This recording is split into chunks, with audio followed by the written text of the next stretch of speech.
ఇక నిన్న బీఆర్ఎస్ పార్టీకి సంబంధించిన నల్గొండ జిల్లా పార్టీ కార్యాలయానికి సంబంధించి అప్పటికే జిల్లా మంత్రిగా ఉన్నటువంటి కోమటిరెడ్డి వెంకటరెడ్డి కావచ్చు ఇతర నల్గొండ మున్సిపాలిటీకి నల్గొండ పట్టణానికి సంబంధించిన మున్సిపాలిటీ అధికారులు కూడా అది అక్రమంగా కట్టారంటూ కూల్చివేతలకు సిద్ధమైంది. ఈ నేపథ్యంలోనే ఆ బీఆర్ఎస్ పార్టీ శ్రేణులు హైకోర్టు ఆశ్రయించారు.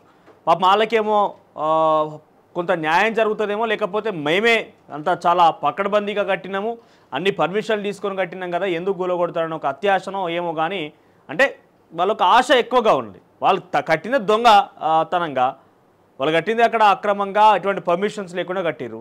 కానీ తప్పుదో పట్టించి న్యాయస్థానం తప్పుదో పట్టిద్దామని చెప్పి న్యాయస్థానానికి వస్తే ప్రజలను కదా మభ్యపెట్టి మసిబూసి మాడిక చేసిన న్యాయస్థానం చేయలేం కదా.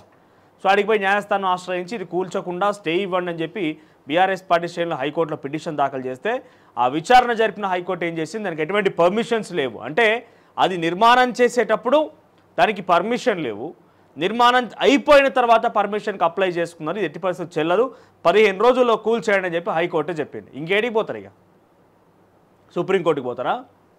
సరే సుప్రీంకోర్టుకి పోతారు. సుప్రీంకోర్టు ఆన్ ది స్పాట్లో హైకోర్టు విషయానికి స్టే ఇస్తుందా? చూద్దాం మరి ఏమవుతుందో. 15 రోజుల్లో అయితే నల్గొండ బీఆర్ఎస్ పార్టీ కార్యాలయం, నల్గొండ బీఆర్ఎస్ పార్టీ కార్యాలయం కాదు, ఇది 33 జిల్లాల్లో ఉన్నటువంటి బీఆర్ఎస్ పార్టీ కార్యాలయాలకు రిప్లికేట్ అయ్యే అవకాశం ఉన్నది. ఎట్లా అంటే ఏ తరహాలో అయితే నల్గొండ మున్సిపాలిటీ పరిధిలో ఉన్నటువంటి నల్గొండ జిల్లాలో ఒక పార్టీ కార్యాలయం ఏర్పాటు చేసిరో అదే తరహాలో 33 జిల్లాలో ఏర్పాటు చేశారు. అంటే కలెక్టరేట్ భవనానికి దగ్గరలోనే బీఆర్ఎస్ పార్టీ కార్యాలయం ఏర్పాటు చేసి ప్రభుత్వ భూమిని లీజ్ తీసుకోవడమా కొనుగోలు చేయడమా, లీజ్ తీసుకున్నా కొనుగోలు చేసినా తక్కువ ధరకి, మినిమం అసలు దానికి ఎట్టి పరిస్థితుల్లో పొంతలేని ధర, ఆ ధర పెట్టి సామాన్య ప్రజలను కొనుక్కుంటాం, మాకు ఇవ్వండి అయ్యా భూముల మీద కట్టుకుంటాం అంటే ఇయ్యరు ఎట్టి పరిస్థితుల్లో కూడా. కానీ ప్రభుత్వం వాళ్ళది, పార్టీ వాళ్ళది కాబట్టి ఆ రోజు ఆ సమయంలో వాళ్ళు తక్కువ ధర చెల్లించి లీజుకైనా కొనుగోలుకైనా చెల్లించి ఇష్టానుసారంగా పర్మిషన్ లేకుండా కట్టేసారు. సో నల్గొండ జిల్లాలో కట్టినటువంటి స్థితిలోనే ఇతర జిల్లాలో కట్టిరు కాబట్టి నల్గొండ జిల్లాలో ఉన్నటువంటి కార్యాలయానికి ఏ పరిస్థితి, ఏ దుస్థితి అయితే పట్టిందో, కూల్చివేయాలని హైకోర్టు ఆదేశించిందో ఆ దుస్థితి, ఆ పరిస్థితి ఇతర జిల్లాలో పార్టీ కార్యాలయం మీద కూడా పడే అవకాశం ఉన్నది. అంటూ పెద్దపల్లి జిల్లాలో, కరీంనగర్ జిల్లాలో, వరంగల్, హన్మకొండ, వనపర్తి, మహబూబ్ నగర్, ఆదిలాబాద్, కొమరం ఆసిఫాబాద్ ఎక్కడ బీఆర్ఎస్ పార్టీ కార్యాలయాలు ఉన్నా కూడా అది సేమ్ సిచ్యువేషన్ కనుక నల్గొండ జిల్లాలో ఉన్న తరహాలోనే పర్మిషన్ లేకుండా కడితే కనుక అది ఆయా జిల్లాలో ఉన్నటువంటి కాంగ్రెస్ పార్టీ మంత్రులు, ఎమ్మెల్యేలు, మున్సిపల్ అధికారులు వాటిని కూడా కూల్చే అవకాశం క్లియర్గా ఉన్నది. ఈ దెబ్బతోని బీఆర్ఎస్ పార్టీ కార్యాలయాలు నేలమట్టడం కావడం ఖాయంగా కనబడుతున్నది. ఇక మెడికవర్ హాస్పిటల్లో ఒక దందా ఆలస్యంగా వెలుగు చూసింది బయటికి. మెడికవర్ హాస్పిటల్ వరంగల్ జిల్లాకు సంబంధించి హన్మకొండ ప్రాంతంలోని మెడికవర్ హాస్పిటల్లో ఒక దందా మొదలైంది. ఏంటంటే ఠాకూర్ సినిమా రిపీట్ అయింది. ఆ చనిపోయినటువంటి ఆ వ్యక్తిని తీసుకువెళ్ళి 2,50,000 రూపాయలు డబ్బులు చెల్లించి ఆపరేషన్ చేస్తున్నామని చెప్పి ఒకే రోజు 2 సర్జరీలు చేసి ఆ తర్వాత ఆ వ్యక్తి చనిపోయిందని చెప్పి బయటికి పంపించి 2 వారాల తర్వాత తిరిగి ఆ వ్యక్తి క్షమాన్ని ఇవ్వాలన్నా కూడా ఆయనకి హాస్పిటల్ డబ్బులు చెల్లించాలట. సో ఇటువంటి దందాలు చాలా, మెడికల్ మాఫియా అంత బిగ్గెస్ట్ మాఫియా ఈ భూ ప్రపంచం మీద ఏముండదేమో. ఎందుకంటే మన అవయవాలు మనం చూడడానికి బయట బాగానే ఉన్నాం, కానీ మన అవయవాల లోపల ఏ రకంగా ఉన్నా ఏందని మనకు తెలియదు, డాక్టర్ చెప్తే కానీ తెలియదు. అది మంచిగున్నా చెడ్డగున్నా మంచిగున్నట్టుగా చిత్రీకరించి వాళ్ళకి కావాల్సిందన్నా కాసు కావాలి, అంటే డబ్బులు కావాలి. ఈ డబ్బులు కావడం కోసం ఎంతటి స్థాయికైనా దిగజారి వైద్యో నారాయణ హరి నుంచి వైద్యో పైసలో హరి అనే దాకా మొత్తం మారిపోయింది వ్యవస్థ. మెడికల్ మాఫియా అంత బిగ్గెస్ట్ మాఫియా ఈ భూ ప్రపంచం మీద ఉండదు కావచ్చు. ఎందుకంటే ఏదైనా కూడా మనం చూడగలుగుతాం, పసిగట్టగలుగుతాం, కానీ మెడికల్ మాఫియా అనేదాన్ని అది మనం నమ్మడం తప్ప ఏం చేయలేం. సామాన్యమైతే ప్రజలు కనుక వాళ్ళ చేతికి చిక్కితే వాళ్ళ తరతరాలు సంపాదించిన ఆస్తులు మొత్తం కూడా కూడబెట్టినా కూడా ఆ వ్యక్తి ఆరోగ్యం బాగాలేదని చివరికి వస్తే ఆ వ్యక్తి మరణించడం మనకు అప్పచెప్తారు. ఈ దందాలు ఈ రకంగా బయటపడుతున్నాయి. ఇక జమిలీ ఎన్నికలపైన చర్చ కొనసాగుతుంది. ఎంఎస్ఎంఈలో నిన్న రేవంత్ రెడ్డి మాట్లాడిన మాటలపై చర్చ కొనసాగుతుంది. ఇక నిన్న బీఆర్ఎస్ పార్టీ కొన్ని టాక్టిక్స్ కూడా ప్లే చేసింది. సో ఇవన్నీ చూద్దాం. వివిధ వార్తాపత్రికల్లో వచ్చిన కథలను దానికి సంబంధించి విశ్లేషణ చేసే ప్రయత్నం చేద్దాం. ఇక ముందుగా తొలివెల్లో వచ్చిన హెడ్లైన్స్ చూసే ప్రయత్నం చేద్దాం. తొలివెల్లో వచ్చిన హెడ్లైన్స్ చూస్తే కనుక ఎస్ ఇదే. డెడ్ బాడీకి ట్రీట్మెంట్, హన్మకొండలో ఠాకూర్ సీన్ రిపీట్, మెడికవర్ హాస్పిటల్లో దారుణం. ధనిక రాష్ట్రాల్లో తెలంగాణ నెంబర్ 2, మొదటి స్థానం దక్కించుకున్న ఢిల్లీ. దేశ జీడీపీలో దక్షిణాది రాష్ట్రాల వాటా 30%. పీఎం ఈఏసీ నివేదికల వెల్లడి. మొదటి 5 స్థానాల్లో చోటు కోల్పోయిన మహారాష్ట్ర, ఏపీ. 3వ స్థానం దక్కించుకున్న కర్ణాటక. 4-5 స్థానాలు నిలిచిన హర్యానా, తమిళనాడు. అంటే ఇక్కడ బీజేపీయేతర రాష్ట్రాలనే గట్టిగా ఉన్నది మరి పైసలు. ఫస్ట్ ఢిల్లీలో అక్కడ బీజేపీ లేదు, తెలంగాణలో బీజేపీ లేదు, కర్ణాటకలో బీజేపీ లేదు, తమిళనాడులో బీజేపీ లేదు. అంటే బీజేపీయేతర రాష్ట్రాలు ధనిక రాష్ట్రాలుగా ఉన్నాయి. ఎందుకనంటే ఇక్కడ ఇండస్ట్రీస్ నెలకొల్పుతారు, ఇక్కడ డెవలప్మెంట్ అనేది ఉంటుంది. కానీ బీజేపీ ఉన్న ప్రాంతాల్లో ఏముంటుంది? హిందూ ముస్లింల మధ్య మత చిచ్చులు ఉంటాయి, హిందూ ముస్లింల మధ్య విభేదాలు ఉంటాయి, మత సామరస్యాలుగా మతానికి అందరికీ సమానమైన ఒక సిద్ధాంతం ఉండదు అక్కడ. అటువంటి గొడవలు ఉత్తరప్రదేశ్కి పోయి ఎక్కడైనా మీరు చూడండి, ఉత్తరప్రదేశ్ ప్రాంతంలో ఇక్కడ ఐటీ కంపెనీలు కానీ కొత్త ఇండస్ట్రీస్ కానీ యువత ఉపాధితో అనుకుంటున్నారా? విచ్చల పెడతానం, రౌడీ షీటర్ రోడ్డు మీద తిరుగుతూ రోజు గొడవ, హడావిడి కార్యక్రమాలే. నిత్యం ఒక పెద్ద ఎత్తున అక్కడ విధ్వంసం జరుగుతూ ఉంటుంది. ఇప్పుడు ఉత్తరప్రదేశ్ అంటేనే విధ్వంసం జరిగేటువంటి ప్రాంతంగా ముద్ర వేయబడింది. కొన్ని రోజులు మనం నిత్యం వార్తలు చూస్తూనే ఉన్నాం. సో ఆ రకంగా ఉంటుంది. బీజేపీయేతర ప్రాంతాలనే మంచి ధనిక రాష్ట్రాలుగా ఉన్నాయట. లేడీ డాన్సర్కు బన్నీ సపోర్ట్. జానీ మాస్టర్ బాధితురాలికి అగ్ర హీరో అండా. గీతా ఆర్ట్స్ ప్రతి సినిమాలో అవకాశం ఉంటుందని ప్రచారం. సోషల్ మీడియాలో వైరల్గా మారిన మద్దతు. మొన్న ప్రెస్ మీట్లోనూ కీలక విషయం చెప్పిన ఝాన్సీ. తెలుగు సినీ ఇండస్ట్రీలో మంచి కోరుకునే వారిలో బన్నీ ఒకరు. ప్రశంసల వర్షం కురిపిస్తున్న పుష్ప ఫ్యాన్స్. తన సినిమాలో అవకాశం ఇస్తానని హామీ. పక్కనే ఒకే రోజు 5 ప్రమాదాలు. స్పాట్లోనే 5గురు మృతి, పలువురికి తీవ్ర గాయాలు. నాగార్జున సాగర్లో 2 కార్లపైకి దూసుకెళ్లిన లారీ. కారులో ప్రయాణిస్తున్న కానిస్టేబుల్ మృతి. అబ్బా. నాచారంలో స్కూటీని ఢీకొట్టిన గ్యాస్ లారీ. స్పాట్లోనే ప్రాణాలు కోల్పోయిన మహిళ. తన కూతురు స్కూల్ వద్ద దించి వస్తున్న ఘటన. రైట్, ఇది ఒక యాక్సిడెంట్ సంబంధించిన ఘటన. ఇక్కడ హైలైట్ చూస్తే మర్చిపోయినాం మన ఫోటో. కుమారి ఆంటీ, ఆ మధ్యలో సోషల్ మీడియా ట్రెండ్ అయినటువంటి కుమారి ఆంటీ కూడా ఆఖరికి వస్తే 50,000 రూపాయలు ఆర్థిక సహాయం చేసిందంట. రేవంత్ రెడ్డికి నేరుగా కలిసి 50,000 రూపాయలు ఆర్థిక సహాయం చేసిందంట. రేవంత్ రెడ్డి తనకు సన్మానం కూడా చేసిండు కుమారి ఆంటీకి. కట్ చేస్తే ఒక ఫుడ్ స్టాల్ నడిపించేటువంటి, ఫుడ్ స్టాల్ అంటే పక్కా ఫుడ్ స్టాల్ కూడా కాదు అది, ఒక మధ్యాహ్న పూట భోజనం సప్లై చేసి ఐటీ కంపెనీ అక్కడ ఉండే దగ్గర ఒక స్టాల్ పెట్టుకొని అక్కడ ఒక స్టాల్ నడిపిస్తూ బిజినెస్ చేసేటువంటి కుమారి ఆంటీ కూడా 50,000 రూపాయలు ఇచ్చింది.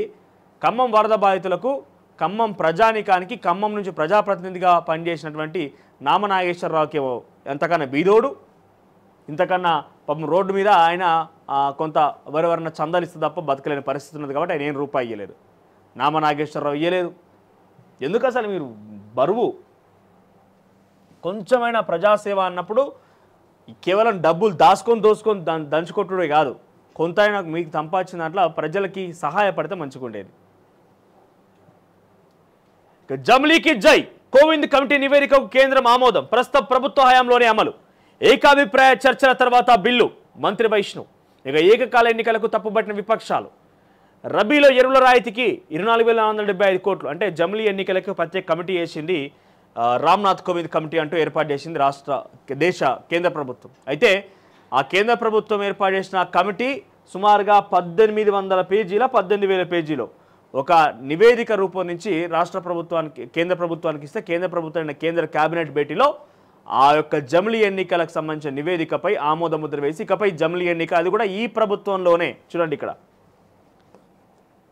ప్రస్తుత ప్రభుత్వ హయాంలోనే అమలు తీరు కూడా ఈ ప్రస్తుత ప్రభుత్వంలోనే ఉంటుందట. అంటే 29 రాష్ట్రాలకు ఒకేసారి ఎన్నికలు. వన్ నేషన్ వన్ ఎలక్షన్ అనేది అయితే ఉందో బీజేపీ పార్టీ చెప్పుకొస్తూ ఉందో, 29 రాష్ట్రాలకు ఒకే రోజు ఎన్నికలు. అది సాధ్యమైద్దా అసాధ్యమైద్దా మనం క్లుప్తంగా చూద్దాం. చిన్న మధ్య తరహా పరిశ్రమలతోనే ఉద్యోగ అవకాశాలు మెరుగుపడతాయి. సో చిన్న మధ్య తరహా పరిశ్రమలతోనే ఉపాధి అని చెప్పినప్పుడు రాష్ట్ర ప్రభుత్వాలు ఏం చేయాలి? యూత్కి సెల్ఫ్ ఎంప్లాయ్మెంట్ కింద లోన్స్ కూడా శాంక్షన్ చేయాలి.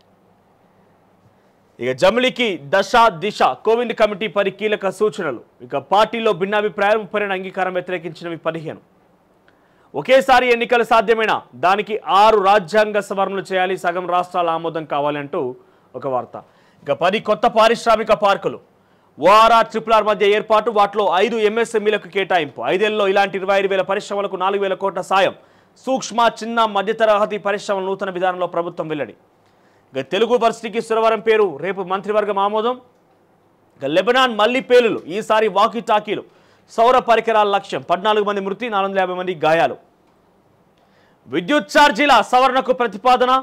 ఇక పక్కనే 2050 నర్సింగ్ ఆఫీసర్ పోస్టులకు నోటిఫికేషన్. పుట్టుకతో అందులకు కంటి చూపు, అరుదైన ప్రయోగానికి సిద్ధమైన న్యూరాలింక్. ఇక పుడమి నిప్పుల కొలిమి, ఏ ప్రాంతము సురక్షితంగా లేదు. జూన్ 22న అత్యంత వేడి రోజు. జూన్ ఆగస్టుపై క్లైమేట్ సెంట్రల్ నివేదిక.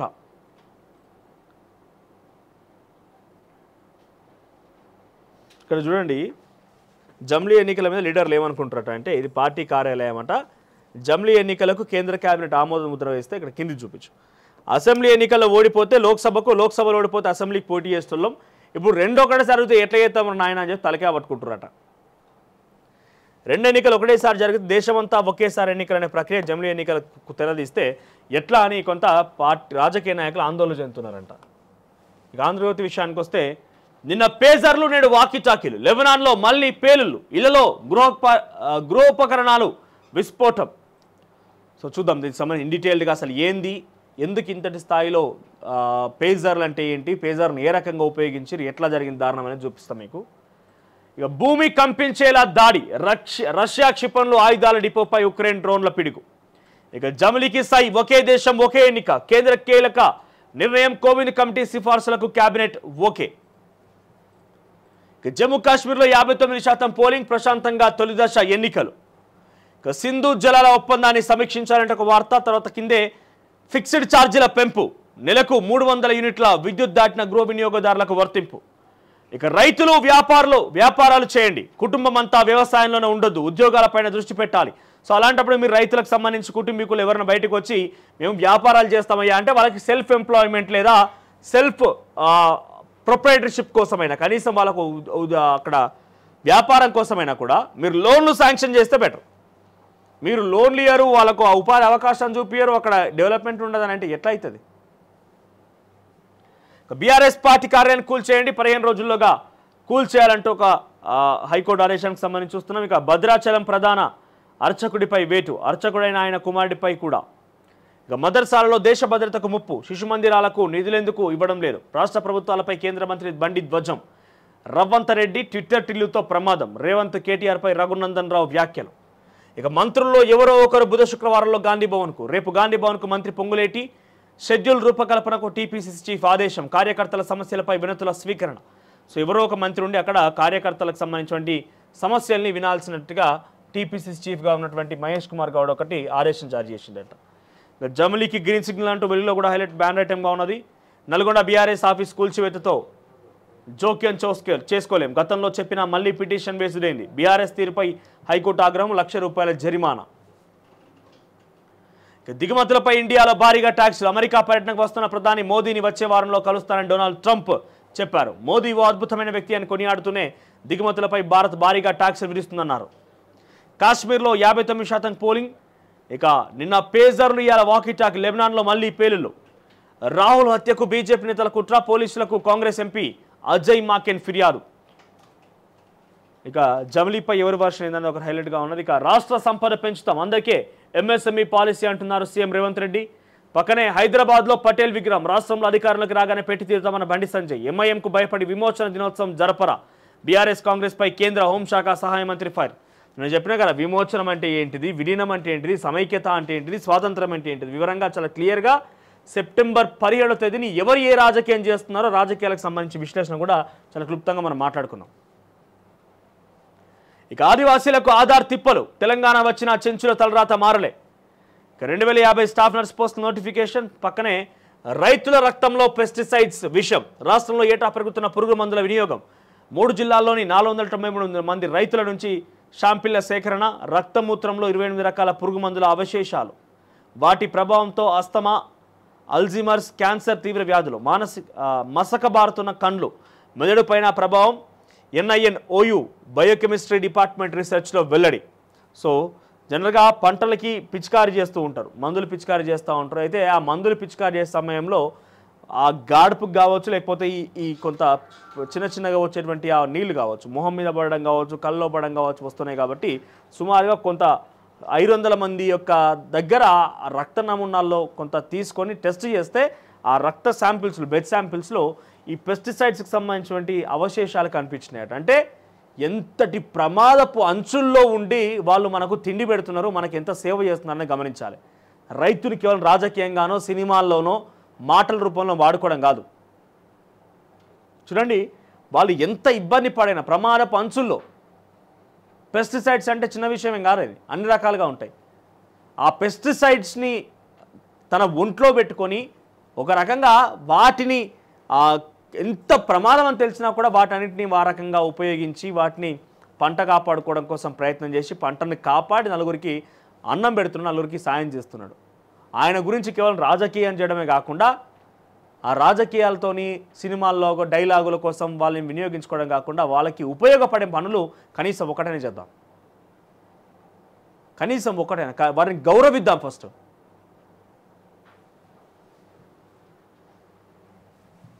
నమస్తే తెలంగాణ విషయానికి వస్తే రీజనల్ రింగ్ మాస్టర్లు అస్మదీయుల కోసమే RRR అష్టవంకరలు.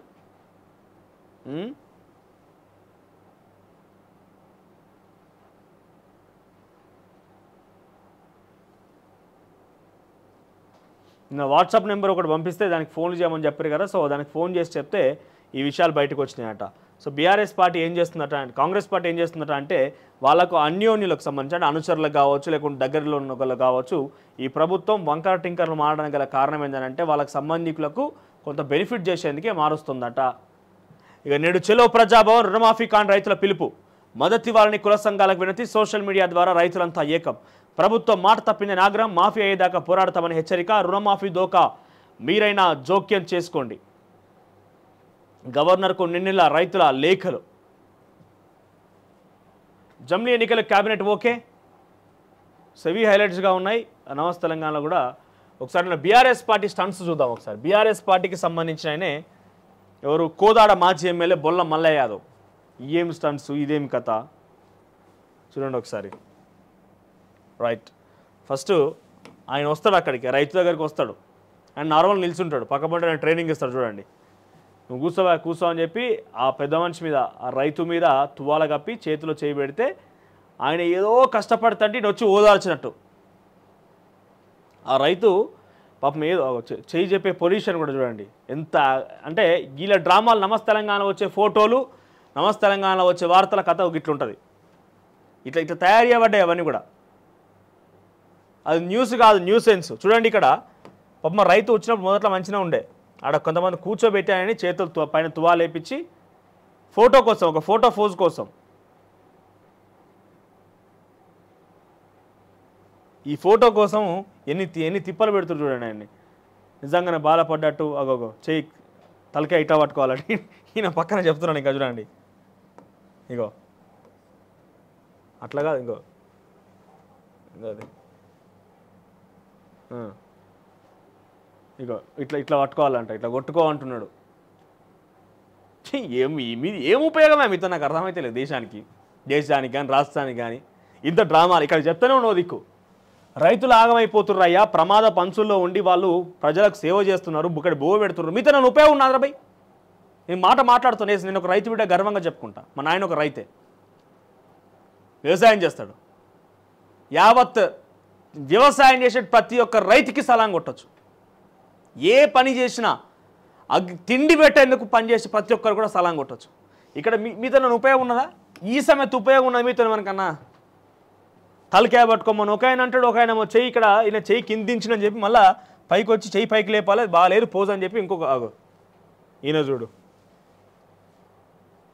పొలంలోకి ఎట్లా పెట్టినా షూస్ వేసుకొని మంచిగా ఖద్దరు చొక్కా వేసుకొని ఒక తువాల పెట్టుకొని పైన తెల్ల చొక్కా వేసుకొని స్టైల్గా పోయి ఇదా వ్యవసాయం చేసే పని?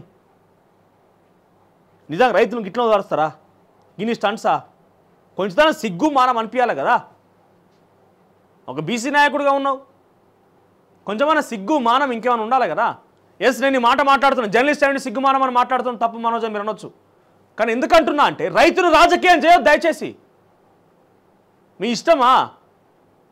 తెల్లారు లేస్తే 6ంటికి మొదలుకుంటే 6ంటికి మీరు నెలకు ముందు లేవకముందు నాకు తెలిసి ఈ దొరగారు కానీ ఇంకెవరన్నా కానీ లేవరు. 6ంటికి లేచి పని ఏం చేస్తామని చెప్పి పని మెట్లు పట్టుకొని వ్యవసాయ పొలాలకు చేనులకు పోతే సాయంత్రం వచ్చారు మళ్ళీ 6 అవుతుంది, 12-13 గంటల పని చేస్తారు. ఎండనక వాననక చలనక ఏమనక కష్టపడి ఎండల ఎండిపోయి వర్షం నానిపోయి 3 నెలలు 4 నెలల తర్వాత పంట చేతికి వస్తేనే వచ్చినట్టు, లేకపోతే లేదు. అప్పులు దొరకక ఏం చేయక మెడల మీద బంగారాలు అన్ని కుదవబెట్టి వ్యవసాయం చేస్తారు. ఆఖరికి ఆ డబ్బులు వస్తేనేమో వాటిని బయటికి తిరిపించినట్టు, విడిపించి మళ్ళీ తీసుకున్నట్టు, లేదంటే లేదు, అంతే సంగతిగా. ఆ కష్టాలు ఎట్లుంటాయని కళ్ళ ముంగట మా కుటుంబంలో ఉన్నది కాబట్టి మేము చూసుకుంటూ వచ్చినాం. దయచేసి రైతును రాజకీయం చేయదు. సిగ్గు ఇంకేమైనా ఉండాలి మీకు, ఇంకేమైనా ఇంకిత జ్ఞానం ఉండాలి కొంచెమన్నా. ఏం గిజండ్ స్టాండ్స్ మీరు చేసేది? నమస్తే తెలంగాణ వచ్చేటువంటి వార్తలు గత 10 సంవత్సరాలు, ఇప్పుడేమో కానీ గత 10 సంవత్సరాలు మొత్తం మీరే ముచ్చట, మొత్తం డ్రామాలు చేస్తుండే, మొత్తం డ్రామాలు చేసి ఇంకా ఆర్టిఫిషియల్ కూసబెట్టి. ఈరోజు మెడికవర్ హాస్పిటల్ దందా ఒకటి ఉన్నది. ఓకే, బీఆర్ఎస్ పార్టీ కార్యాలయం కూల్చమని హైకోర్టు ఒకటి ఆదేశం ఇచ్చింది. రుణమాఫీకి సంబంధించిన అంశం ఎంతమందికి వచ్చింది, ఎంతమందికి ఇవ్వాలన్న విశ్లేషణ ఉంటుంది. ఇవన్నీ పక్కన పెట్టి ఈ RRR ముచ్చట ఎందుకనంటే, మేము గతంలో ఒక రూట్ మ్యాప్ చేసినాం. ఆ రూట్ మ్యాప్ ద్వారా మా వాళ్ళకి బీఆర్ఎస్ పార్టీ నాయకులకి లాభం జరిగేందుకు మేము చేసినాం. ఇప్పుడు అది కాదు, మా బీఆర్ఎస్ పార్టీ నాయకులను పక్కన పెట్టి మన కాంగ్రెస్ పార్టీ నాయకులు కొట్లాడుకొని వాళ్ళ నాయకులకు లాభం చేకూర్చే విధంగా ఈ రూటు వంకర టింకరంగా మారిందని వాళ్ళు చెప్తున్నారు. ఇంత దుర్మార్గమా? ఇదేమన్నా ప్రజలకు ఉపయోగపడే వార్త, లేకుంటే ప్రజలకు ఇంకేమైనా అక్కడికొచ్చే వార్త? దేనికోసం ఇది? మీకు ఇష్టమంటే మీకు చేసి, వాళ్ళు ఇష్టమంటే వాళ్ళు చేస్తున్నారు. ఇది మీ లాభం కోసం కానీ ఏ రైతుకు కానీ ఏ సామాన్య వ్యక్తి కూడా లాభం చేకూరే విషయం కాదు ఇది. చూడండి, ఈ స్టంట్స్ ఏంది, ఈ కథ ఏంది, ఈ లెక్కేంది? బీఆర్ఎస్ పార్టీలా అందరు మొట్ల ఇటువంటి స్టంట్స్ చేస్తోళ్ళే, పిఆర్ స్టంట్స్ చేస్తోళ్ళే. రైతుని రాజకీయం చేసి, రైతుని రాజకీయంలోకి పట్టుకొచ్చి, రైతు పేరు మీద రాజకీయాలు చేసి రైతులకు ఎర్ర చూపుతుంది కాంగ్రెస్ కానీ బీఆర్ఎస్ కానీ ఎవరైనా కూడా. తొక్కి పెట్టిన ఆరాధిస్తారు, తొక్కి పెట్టిన ఆరాధిస్తారు. ప్రగతి భవన్ గేట్లు బద్దలైన అంటే రైతులు, విద్యార్థులు, నిరుద్యోగులు, మహిళలే కారణం. ఈ కాంగ్రెస్ పార్టీ ప్రభుత్వానికి కానీ పోయిన బీఆర్ఎస్ కానీ చెప్తున్నాం. అసలైన తొలి వెలుగు.